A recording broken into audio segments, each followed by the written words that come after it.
I know I'm going to make this a running joke eventually, but I really need a fucking haircut. Okay.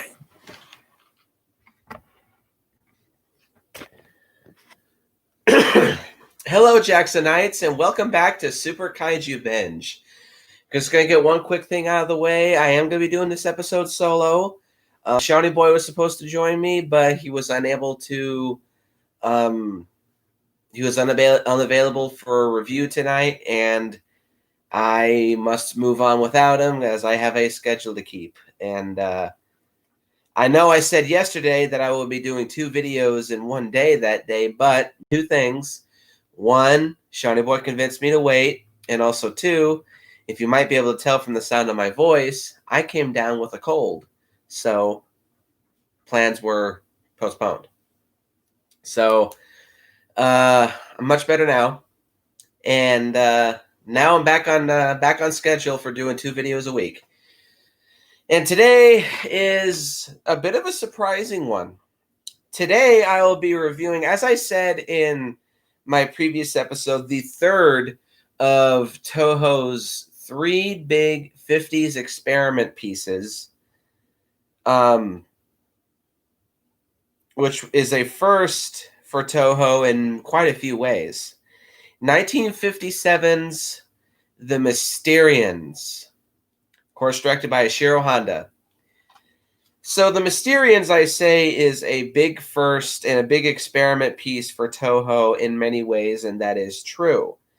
In its first category, it was the very first big alien invasion movie that Toho made. It wasn't the first alien invasion movie ever made. I believe that movie was Warning in Space, ironically put out by rival studio Daiei.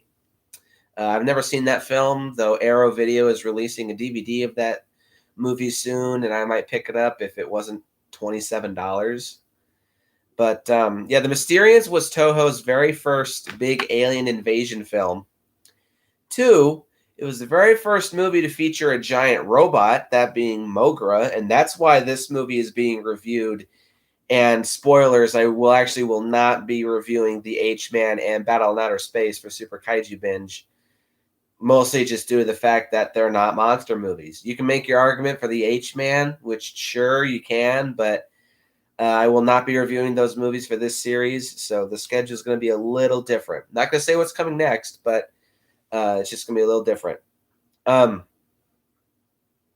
this was also the very first movie that Toho used widescreen on. It was a big budget color movie with lots of special effects done in widescreen, and that definitely does help this movie's visuals and its sense of scale and scope, which is good. It's something I noticed over my last viewing of this film. And this very much so is a big experiment piece due to the fact that it is a giant mass-scale alien invasion film. It's a bit of a different alien invasion film because the aliens technically already live on Earth. They're just rising up to try to take over the rest of the world, but of course they fail. But it still isn't a big sci-fi alien invasion film with lots of alien ship battles against Earth defense forces. It's the first of its kind for Toho, and it's very good for that, but it also shows because this is a big, massive experiment piece, because a lot of this stuff is very, very prototypey. And that's why I do call this a big experiment piece as well. Like with Rodan, that was the first time they featured a flying kaiju, also first time in color and first time during the day. And of course, with Gojira, practically everything in that film was a first time for Toho. So I consider this to be the last of Toho's big 3 experiment pieces. After this, I wouldn't really say that they're not just going to be going through the motions for quite a few years. But after this, I feel like after the Mysterians was when Toho really solidified their craft, and they they sprung oil, so to speak, after this. And they were like, okay, we have something here. Let's milk some money out of this. Excuse me.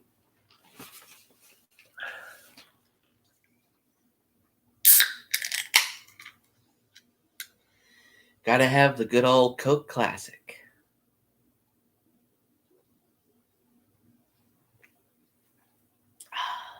Oh, that's better. So my personal history with the Mysterians. When I was young and I would research Toho movies, of course, this is one of the first that came up because this was when Toho was still early in their infancy. And I would read about the plot and I would research the film and look up clips on YouTube and see a couple reviews here and there. And of course, I would learn this would be the very first appearance of the robot Moguera. And this movie always stuck out to me as something that I really, really, really wanted to see. And I was very intrigued by this movie for a very long time. And I thought it was only available through that triple movie collection put up by Tokyo Shock that had the Mysterians, Matango, and Varan. And of course, that has long since been out of print and is incredibly expensive. So I kind of just thought I was never ever going to see this movie. But lo and behold, of course, back when I did my first My Hondathon, I was on Amazon and I discovered that there was a lot of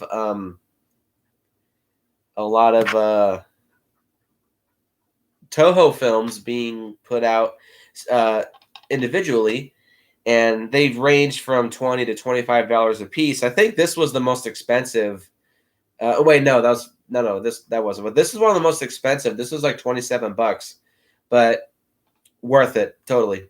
So I bought the movie, and of course I watched it. I actually watched it with my brother for the very first time a couple nights before I did my Hondathon. And at the time, I honestly was a little bit disappointed.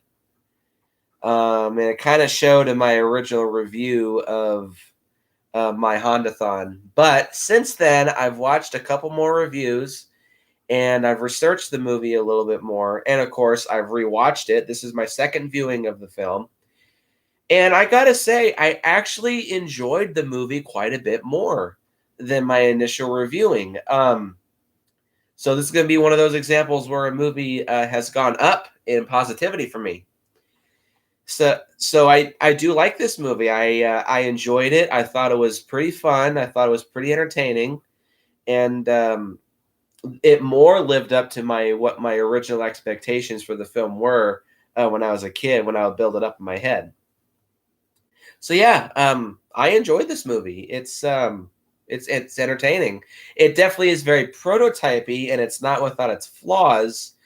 But I would definitely put this alongside Godzilla and Rodan as one of the early '50s Toho classics, despite its flaws. So yeah, I like the Mysterians. So with all that being said, let's jump into the plot of the Mysterians. Astrophysicist Ryoichi Shiraishi, played by Akihiko Hirata, his fiancée Hiroko, and his sister Etsuko, also joined by his friend Joji Atsumi, attend a festival at a local village. Hang on a second. Oh my god, how did I not mention this? 1 second.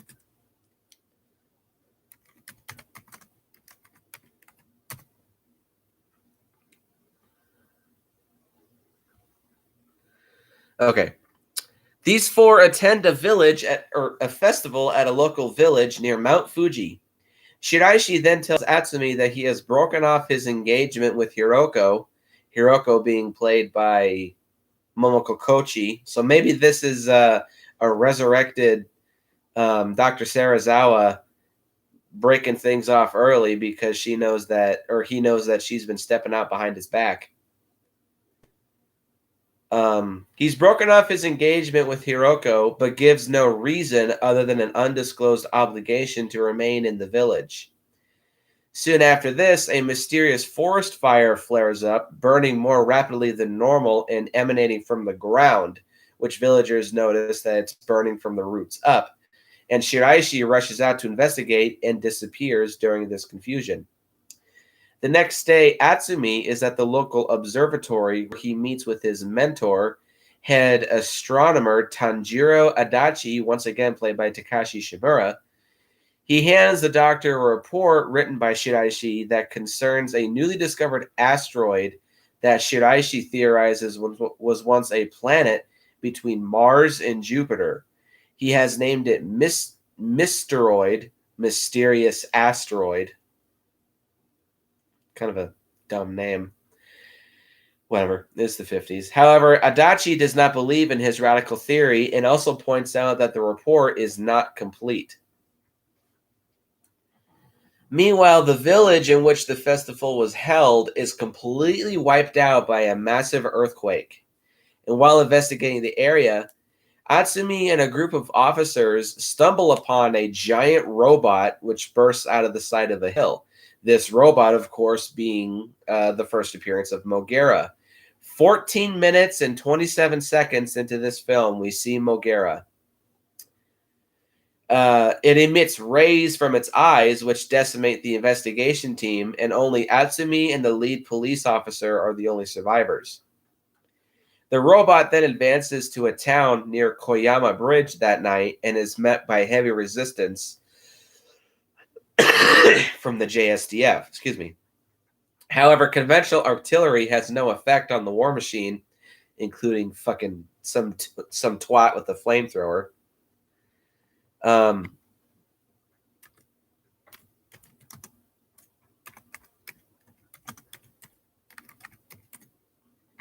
Okay, there we go. But the automaton continues its rampage until it tries to cross the Koyama Bridge, which is detonated and sends the machine crashing to the ground and destroying it. Only 25 minutes into this movie. Whatever. At the National Diet Building, Atsumi briefs officials on what has been learned about the robot. The remains of the giant machine reveal that it was manufactured out of an unknown chemical compound, and shortly afterwards, astronomers witness activity in outer space around the moon. They alert the world to this discovery, and not long after, the aliens emerge, their gigantic dome breaking through the Earth's crust near Mount Fuji. The characters call the head leader of the aliens in this movie being dressed in pink, which is bullshit. I don't know about you, but that right there does not look pink at all. This dome that breaks out of the ground is definitely pink, but that's like a more reddish orange. The fuck? Whatever. As a combined military and scientific entourage observes the dome, a voice calls out to request 5 scientists, including Dr. Adachi, who is among the observers, to come to the dome for a conference. The men agree to this meeting and are formally ushered into the dome, where the Mysterians, the name of these aliens, and title drop, a scientifically advanced humanoid race, lists their demands from the people of Earth.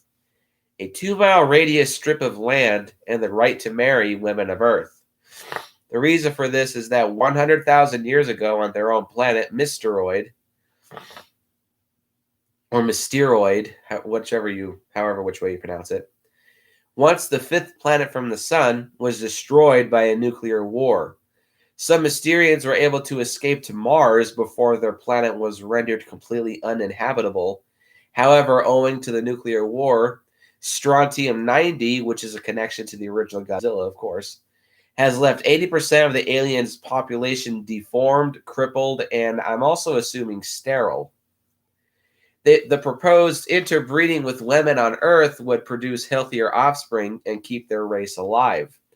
The latter part of their demands is downplayed as they admit to already taking 3 women captive and reveal 2 others that they are interested in, one of which is Etsuko. Japan quickly dismisses this request and begins the mobilization of its armed forces around Mount Fuji. It is also discovered that the missing Shiraishi has aided with the advanced race because of their technological achievements, him viewing the Mysterians as the superior race to human beings. Japan wastes no time and quickly launches a full-scale attack against the Mysterians' dome. However, the modern weaponry is no match for their technology, which is really limited to only just a beam gun that fires from the dome and obliterates everything in its path. And Japan's forces are easily fought back. Distraught by this setback, Japan sends their plea to other nations that they join together to remove the threat of the Mysterians from Earth. The nations around the world answer the plea and in no time issue another raid against the Mysterians' dome, this time utilizing the newly developed Alpha and Beta class airships. It's not seen on here. Never mind. Sadly, this attack meets failure as well, with the Beta class airship being destroyed in the process. The Mysterians then increase their demand, asking for a 75-mile radius plot of land as the Earth continues to develop a new method of attack. Earth's efforts in this matter pay off as a Markalite FAP, as it's listed on the Wikipedia page, but it's known as a Markalite FARP in the subtitles on the DVD. Flying Atomic Heat Projector, or FAP, a gigantic lens that can reflect the Mysterians' weaponry, is designed. Meanwhile, the Mysterians kidnap Etsuko and Hiroko in one of the most hilariously cringy-ass depictions of somebody completely giving up without a fight that I've ever seen in any film in my entire life. And this causes Atsumi to search and locate a cave entrance to a tunnel under the Mysterians' dome. In the meantime, the Markalite FAPs are deployed by large Markalite gyro rockets, and the final battle against the Mysterians' base of operations commences. Atsumi enters the dome and finds the women alive and unharmed in an unguarded room. Taking them back to the tunnel, Atsumi finds Shiraishi, who admits that Mysterians had duped him and have no good intentions, and then returns to the dome and sacrifices himself in a final attack on the base from the inside, while the Markalite FAPs assault the base from above ground. The dome collapses and then explodes as Adachi and the women reach safety in the hills above the Mysterians' occupied land. A few enemy spaceships are observed fleeing into the space, out of range of Earth weaponry, and Dr. Adachi comments on the need for continued vigilance, ending the movie rather abruptly. So how about this plot? Well, there are many aspects of this plot that do feel a little cliche, but keep in mind that this was the very first time that Toho was ever doing a big full-scale alien invasion movie.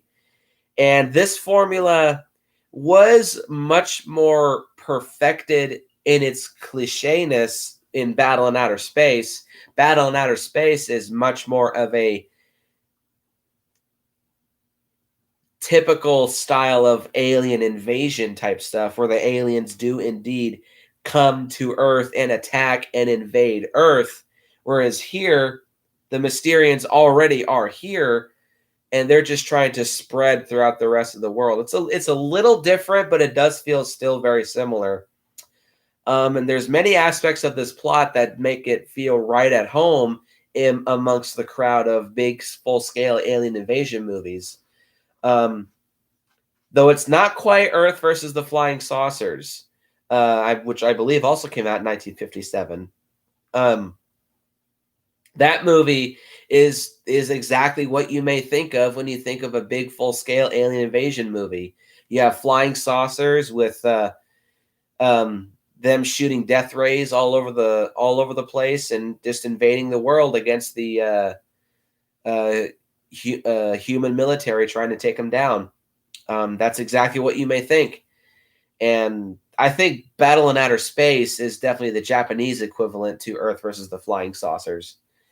But yeah, there's a lot of elements in the Mysterians that do feel a little cliche, but because this is the first of its kind, it still manages to do feel very fresh. And especially if you're binging all Toho's movies. We just had 3 monster movies before this, and then you watch this movie, and you're just like, this feels fresh. Not to say that I was getting stale beforehand, but you know what I mean. But yeah, the Mysterians has a pretty decent plot. It's well thought out.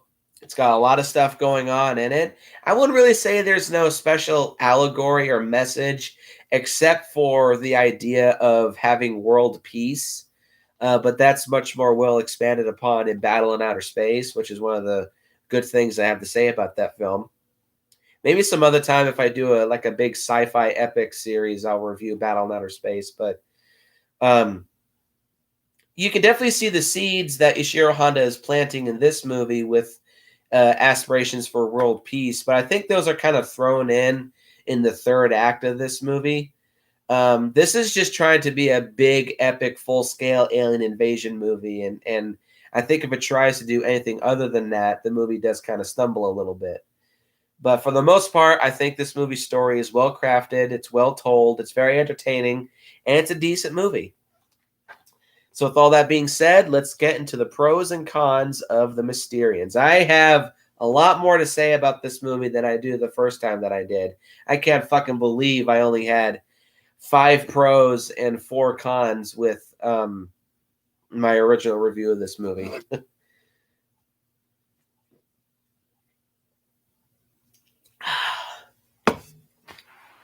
Sorry, I still have nap mouth. I just took a 2-hour nap before this. Pro number 1 is, of course, Kenji Sahara.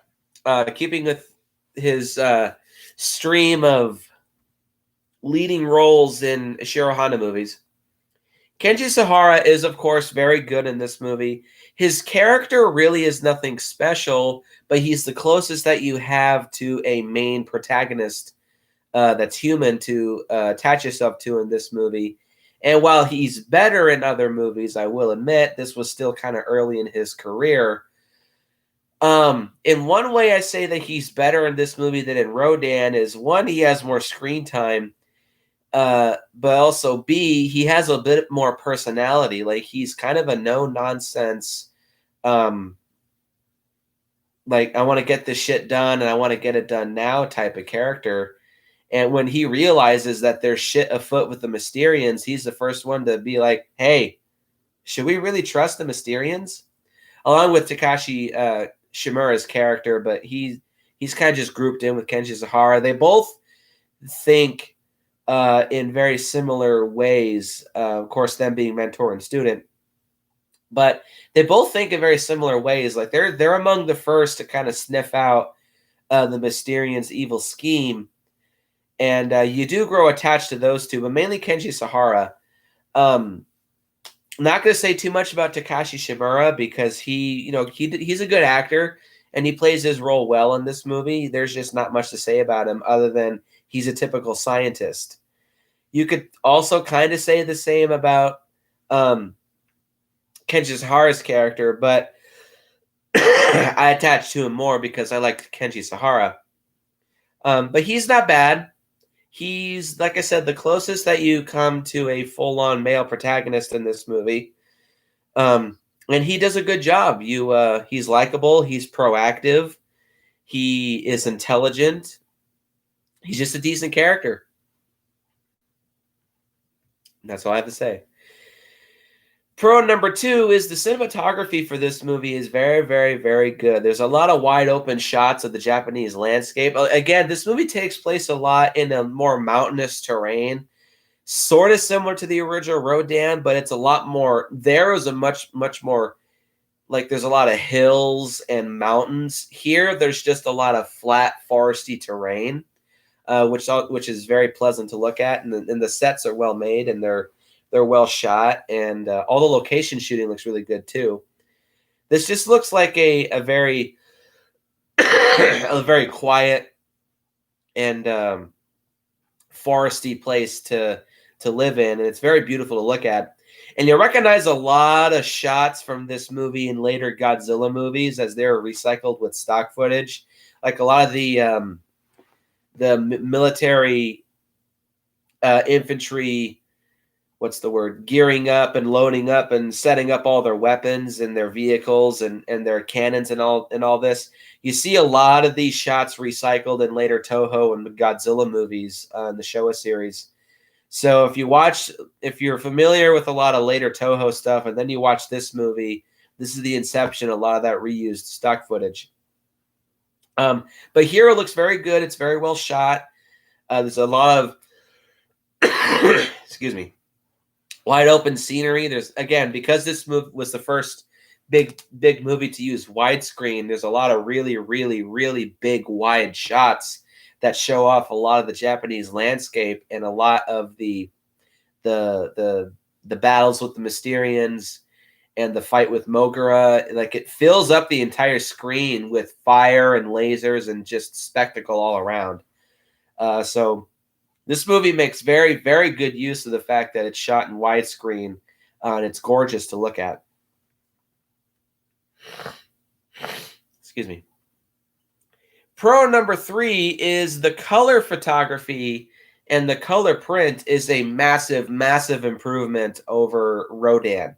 Not to say that it was bad in Rodan. There were a lot of shots in Rodan that looked very good and looked very solid, but you could still tell that was the very first time they were ever using color. With this film, they've really mastered their craft of using color and also using day for night shots. There's not a lot of day for night shots done in this movie, but the ones that we do have,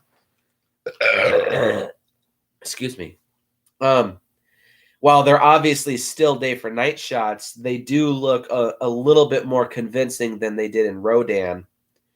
And also the colors don't look quite as faded, and this movie doesn't look grainy at all. This movie looks pretty decent on its DVD print, and not much to say about this other than the color is a big improvement over Rodan. You can tell they mastered the art of color photography a lot well, and the color print that they used over Rodan is a big improvement. So that's good on the technical scale. Pro number 4 is I think this movie is paced very, very good. There's one kind of 5 to 10 minute period in the last half of the second act that drags just a little bit, because you kind of just feel like they're really starting to focus hard on figuring out how to defeat the Mysterians and how to overcome their big giant death ray from their dome. And it just slows down and drags a little bit. And you just start to feel like move on already. But then the third act starts, and then things pick right up because the final battle commences and everybody comes together and they come up with this big plan to defeat the Mysterians. But other than that, I think this movie is paced quite well. It flows along at a pretty, I wouldn't really say brisk or quick pace, but it doesn't really stop until that one moment toward the end of the second act. But aside from that, everything before that and everything after that moves in a very good pace. You're never bored. Every scene feels important. There's a lot of development. There's a lot of eye candy to look at, and there's a lot of interesting shit going on screen that keeps you engaged along with the story. This is kind of like a docudrama type movie where, well, even though the characters' only purpose is to just keep the plot moving along, and it does that very well, in my opinion. Not that I'm saying that the characters are any decent, because I'll get to that when I get to my cons, but the characters keep the plot moving along and they keep the pace moving along, and everything that happens on screen feels important to the plot. And like I said, you're never really bored except for that one moment. And aside from that, at least I was never bored, except for that one moment toward the second act. I found myself really, really being invested in this movie. And I do this a lot with movies nowadays, but when I sit down to watch a movie, I check to see how much I have left. Like if you have a remote or something, you click the display button and you see how much is left. I didn't find myself doing that very much with this film. So I think that goes to show that I really got sucked into this movie's story. So that's good. Pro number 5 is Moguera. There's one major issue that I have with Moguera. You can probably guess what it is if you've ever seen this film. But now, by itself, Moguera kind of has a bit of a ridiculous design. He kind of just looks like a robotic, giant, drill-nosed beetle type thing. Like, Moguera is definitely one of the most ridiculously designed robots that I've ever seen in my life. And I would see photos of this robot, and I would think, how the fuck is this thing a threat? Well, kind of not, but when you watch this movie, the design actually does work to its advantage in the context of this movie, story. Of course, the most famous aspect about Moguera is the fact that, well, it has a drill nose, but it can shoot lasers out of its eyes, which looks really cool. The laser beam effects and the explosions, there's only maybe one. Actually, ironically, it's the very first time that the eye beams are fired and the subsequent explosion when it hits the ground. That's probably the worst looking explosion that is used with Moguera's eye beams. But other than that, they look really solid. And also, to talk about the effects for 1 minute, with Moguera's eye beams, it's like a laser blast shape. And originally, it was supposed to have a blue outline with a white middle. But when they animated the laser beam, it came out to be the exact opposite, where it's blue on the inside and it has a white outline. That was a mistake, but they just left that in because they thought that looked much more distinctive. And I agree. I actually like the mostly blue shape of the laser beam, and I think that looks really cool. Makes Moguera a little bit more unique. And whenever Moguera fires his eye beams, it looks really cool. And except for one, the explosions that are used when it hits the ground look really cool. It's just a shame that Moguera's only weapon is his eye beams, and I think he fires them maybe 4 or 5 times in the entire movie. But his appearance is cool. He definitely does seem threatening, despite his big and bulky appearance. And yes, he is played by Haruo Nakajima, of course. And some people have even said that the best part of this movie is his rampage, which they might be right, but it definitely is a highlight of the film, watching Moguera go on his rampage. I have a couple problems with Moguera, which I'll discuss when I get to my cons, but Moguera is a pretty cool robot. Not the best of all of Toho's giant robots, but he is the first, and he does have his own legacy, and that's cool. He looks great. His eye beams look cool. His presence is certainly felt, and overall, Moguera is pretty cool.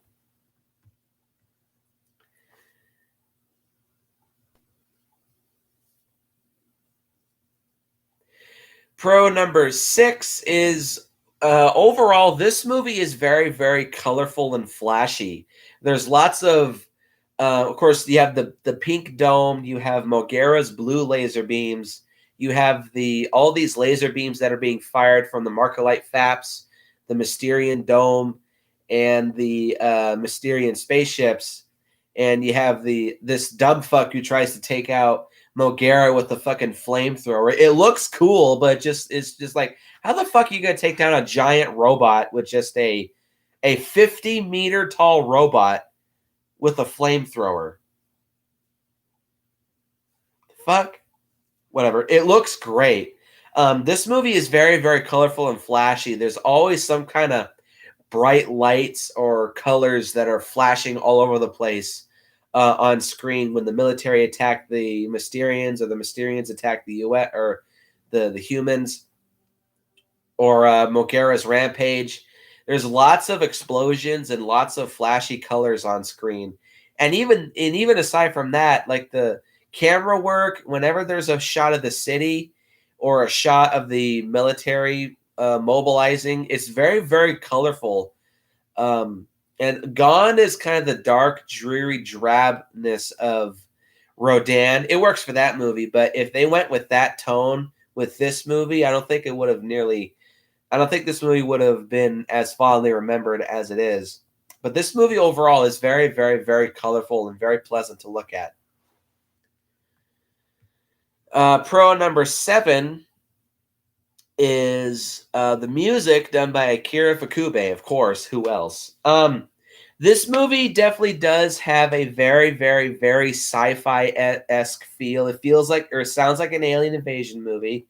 The music sounds very 50s sci-fi, and apparently the filmmakers drew a lot of inspiration from the original War of the Worlds from 1951, and you can if you were to watch the original War of the Worlds and then watch this movie, you would see a lot of similarities.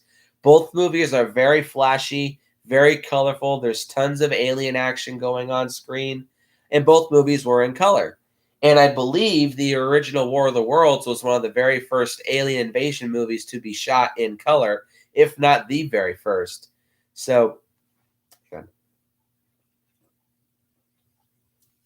it definitely shows in this film. But Akira Ifukube's score is great. Of course, it's really entertaining to listen to. There's a lot of classic Ifukube themes that are introduced in this movie that will be later reused, but here it's very, very, very well done. It's very sci-fi-esque. It's very alien invasion-esque. It's very great to listen to. There's one flaw that I have with it, but that's not really the music itself. That's just an editing flaw. But overall, Akira Ifukube once again delivers a very solid and very enjoyable piece of music for a very enjoyable film.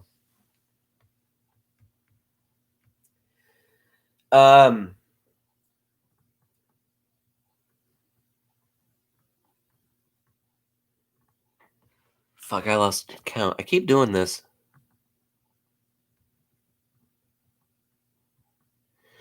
Pro number 8 is the action scenes in this movie are very, very entertaining. These are probably the best scenes in the whole movie. Duh.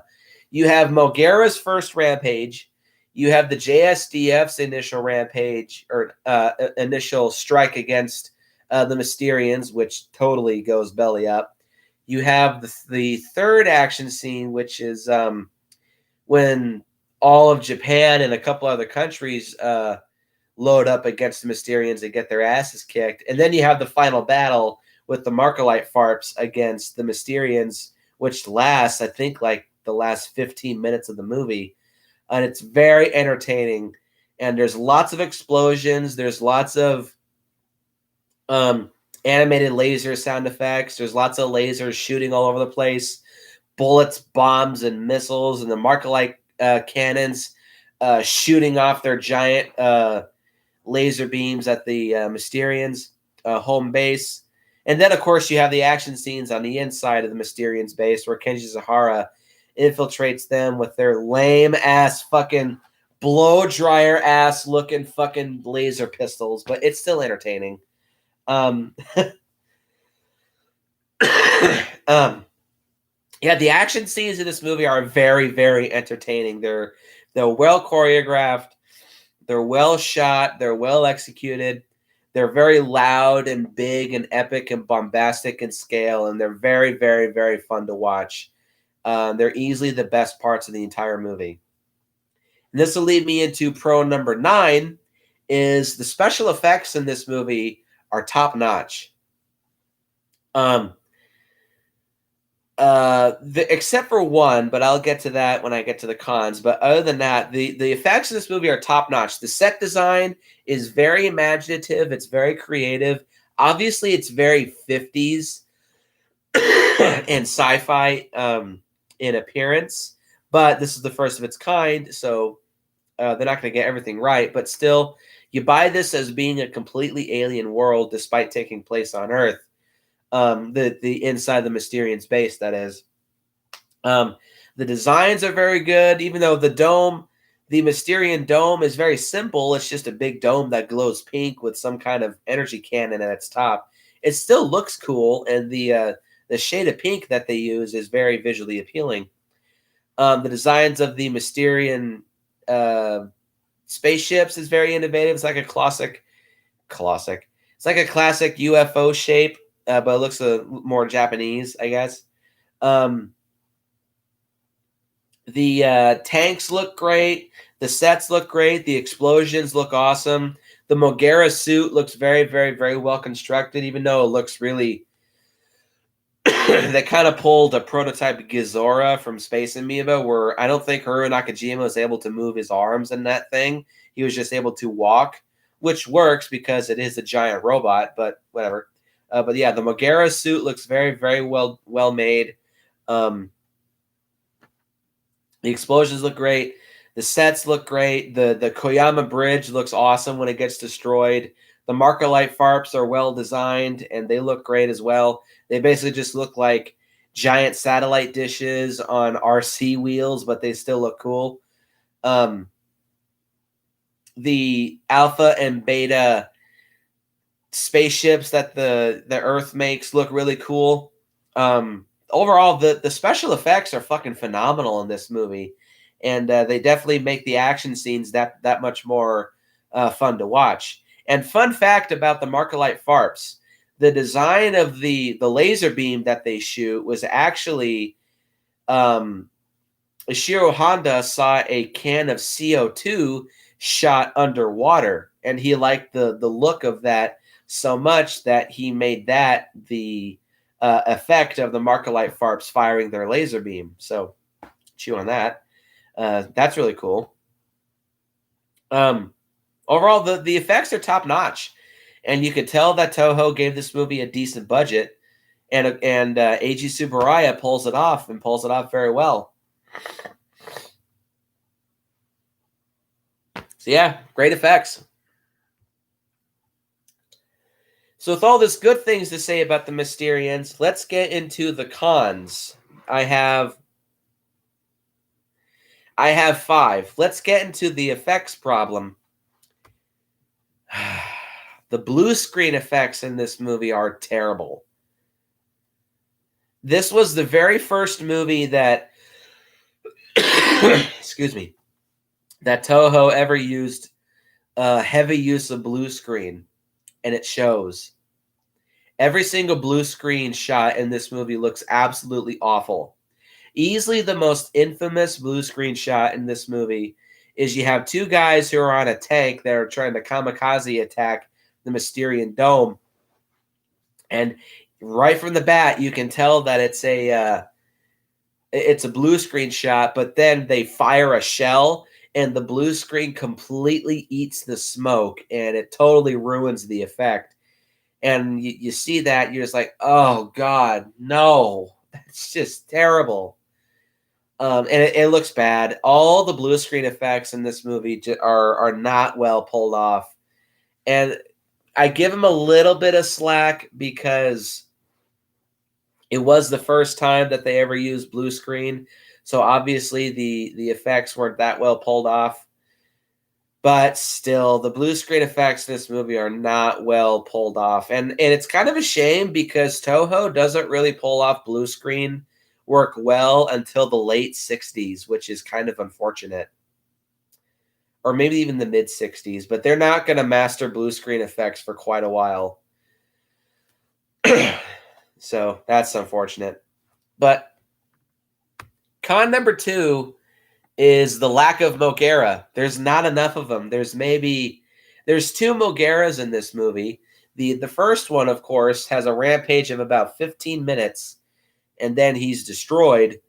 Then you see a second Moguera that's literally just thrown in at the last minute it's there to tunnel underground, uproot one of the Markolite Faps, and get its clock cleaned literally when the Fap falls over and cuts its head off. I would have loved to see a bunch of Markolite Farp cannons taking on like 2 or 3 more Moguera units. I would have loved that if they, like, it's scary enough that one Moguera causes enough damage on its own against the JSDF. But imagine mass-produced Moguera units going all over the world, destroying the cities. It would have been like the spaceships from War of the Worlds. This would have been their version of the green UFOs. But it's kind of unfortunate that Moguera is introduced, has a good rampage, a cool appearance, and cool powers, but then he's destroyed. They try to bring him back, but as soon as he shows up, he's just wiped out just as quick. So it's kind of a shame, really. Con number 3 is the Mysterians themselves are kind of bland, unfortunately. For the very first alien race that Toho has ever introduced, I feel like the only reasons that the only reasons that the Mysterians are still remembered is because, well, the movie's named after them. 2, they created Moguera, and 3, they kind of look like prototype Super Sentai characters. Aside from that, I don't think the Mysterians are that special. They don't feel very threatening. They don't feel very personable, despite the fact that the Mysterian leader is played by Yoshio Tsuchiya. He plays a much better alien character later in Toho's career, but they also don't really feel all that threatening because these guys have shitty laser pistols. They have cool but shitty robots. They have a dome that's like fucking wrecks everybody's shit, but other than that, the Mysterians don't really feel all that special, and their plan, I think, is kind of stupid. Hey, we just want to interbreed with Earth women so that we can rebuild our race. Let's attack you guys with a giant robot just to show off our might. Great idea, guys. Pretty sure that's what led to your guys' downfall. Yeah, the Mysterians, I don't really think they're all that special. Their design looks cool, and the fact that they are Toho's first alien race does make them memorable in that sense. But other than that, they just feel like typical alien invaders. Their motivations, well, initially, like they would just want a 2-mile diameter piece of land to inhabit, and they want to marry our women. But then it's revealed that they would just keep asking for more and keep asking for more and eventually take over the whole world. So it just evolves into a typical alien invasion scheme.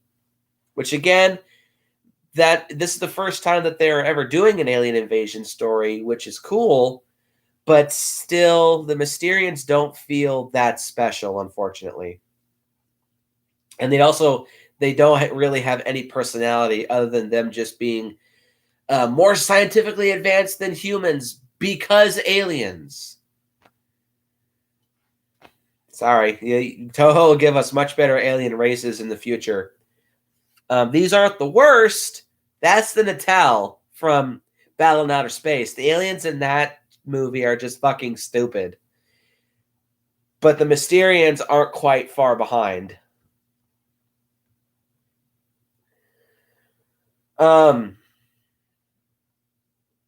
Con number 4 is the editing with Akira Fukube's music in the final act is really, really, really distracting.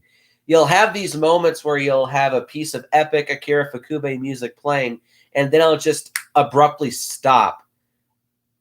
And then it'll start back up again. And it'll be adding itself to what's going on screen. It'll be making everything feel much more bombastic and entertaining, and then I'll just stop. It almost ruins the pace of the third act, which kind of sucks because it's the final battle. You don't want the music to stop at all. It almost ruins the pace, but it does, and it sucks. It doesn't ruin it, but it comes very close.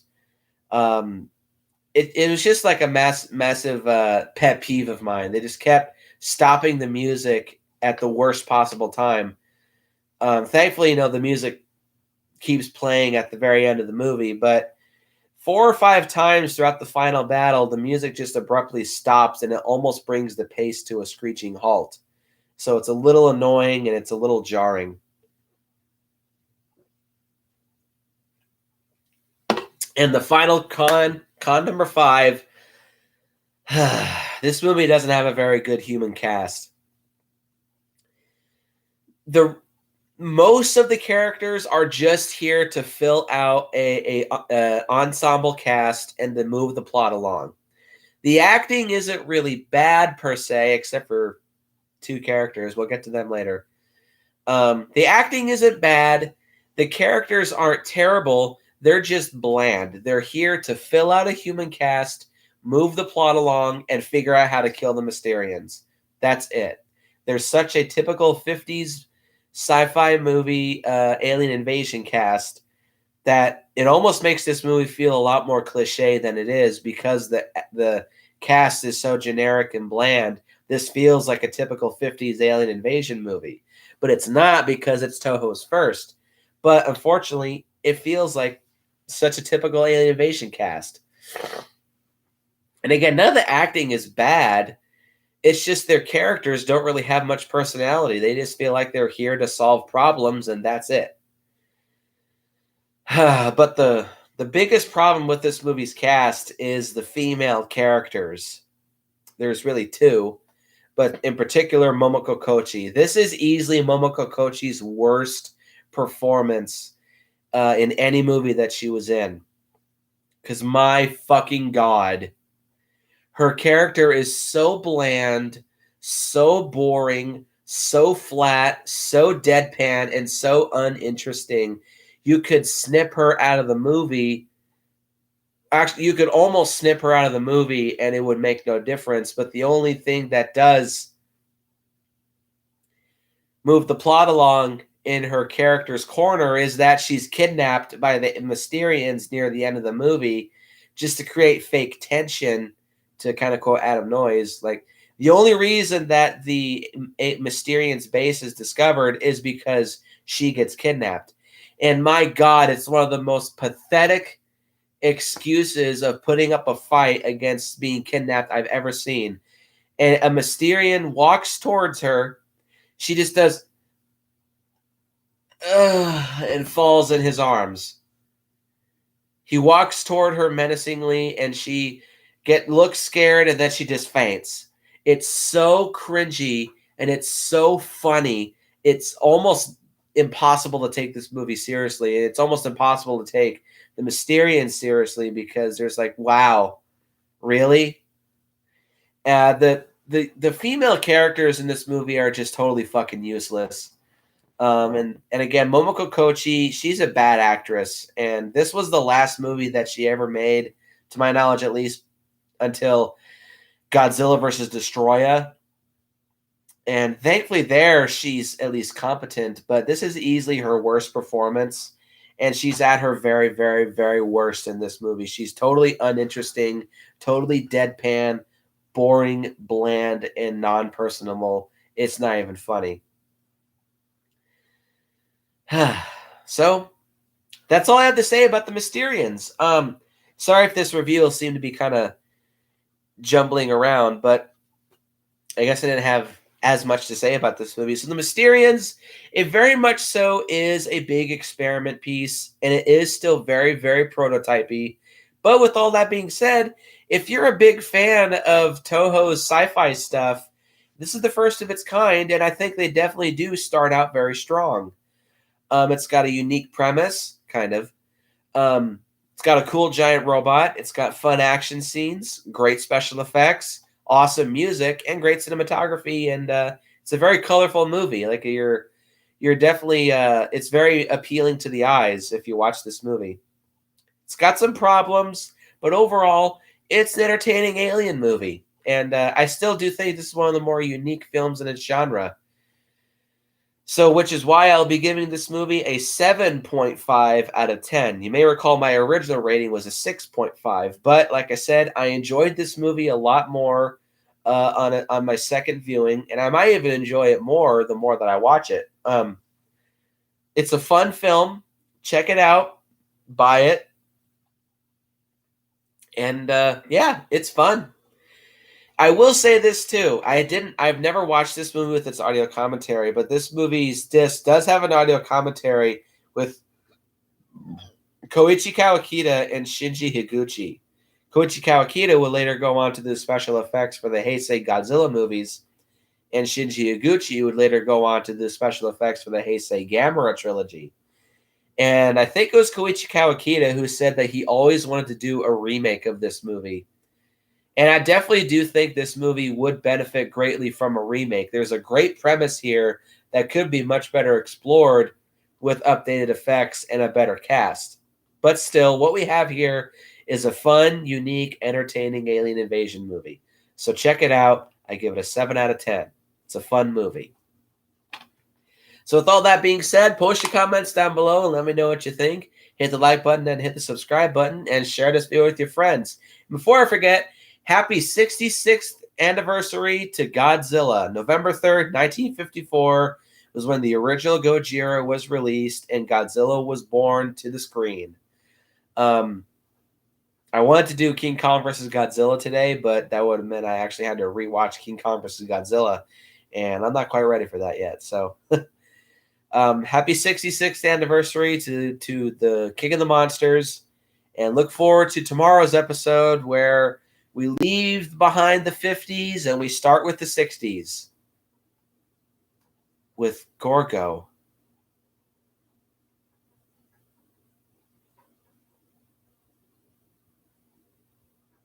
Post your comments down below and let me know what you think. Hit the like button and hit the subscribe button and share this video with your friends. And look forward to future episodes of Super Kaiju Binge. And go check out Jacksonite Productions Official, my official Facebook fan page. Join it, share your videos, post topics and discussions. Just have a fun time. And as always, go out and if you see a giant robot attacking your city with laser eye beams and a drill face, don't use a flamethrower. What the fuck? And I will see you guys in the next video.